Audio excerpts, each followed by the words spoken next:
I heard rumors about a video game console released in the early 90s that promised the most immersive games imaginable. It bore a strong resemblance to the Super Nintendo, except that it had no cartridge slot, no reset button, and only one controller port. It was released in an extremely low quantity. It's possible that less than 50 were ever available. People I talked to who remembered it from their childhood only mentioned the first game in their list. Other games were included on the console, but this one was, they say, the perfect game. Lifelike graphics and sound, even by today's standards, an endless supply of new, fun content, solid gameplay. The controls were responsive to the point of precognition they recall, and the single controller port was all that was necessary.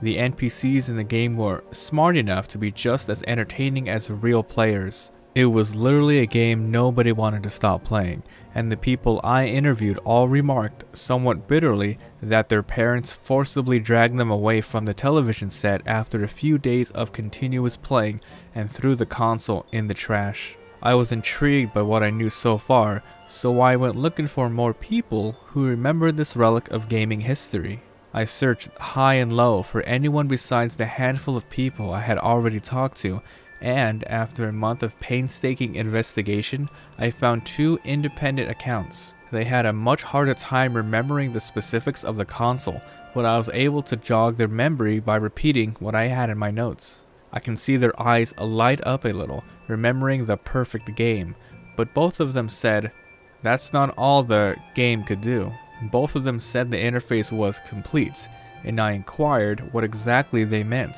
After a few days apparently, the game started having a positive psychological effect.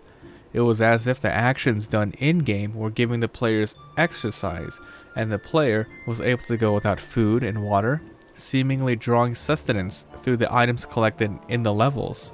However, after a couple of days, they had played this game continuously for a week by this point, they started feeling the damage done to their in-game player character. The pain was small at first and only a slightly forceful reminder to be more attentive. After a short while though, the pain started getting intense and the wariness of the constant action was taking its toll on them. The game was still perfect. It was better than any high you can imagine, one of them said, but it was becoming physically exhausting to play and they couldn't tear themselves away from it. I was almost done with one level, and I was fighting a boss that used the whip, the other interviewee said. I remember the whip was a one-hit kill. I had to start the level over, but I remember the searing pain where it lashed me across my arm. He then unbuttoned the sleeve on his shirt, and I can see a scar twisting around his arm. Yeah, it was getting that bad. Both of them said their parents returned to the house 9 days into the marathon game session, and forcibly dragged them away from the console and took them to the emergency room. The console was gone when they got back home, thrown away like all the others, I bet. I could not find any other people who even knew what I was talking about. The rumor had stopped there, and I was left with incomplete knowledge about where I could even find one of these consoles. A sense of dread settled in the back of my mind though, and I felt it necessary to pore through newspaper archives from that period. I was trying all sorts of variations on bootleg console in an online database search, and what I finally stumbled upon was shocking.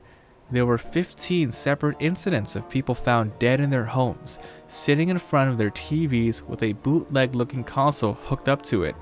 They had a butchered appearance, most commonly with some found in pieces, and autopsies revealed that the internal organs had dissolved. One article remarked that the TV was just displaying static, and they could not get the console to power on. Local officials tried contacting the manufacturer of the console, but the owner's manual and the information on a sticker on the back of the console both referenced an address that led to the site of a warehouse demolished over 80 years ago.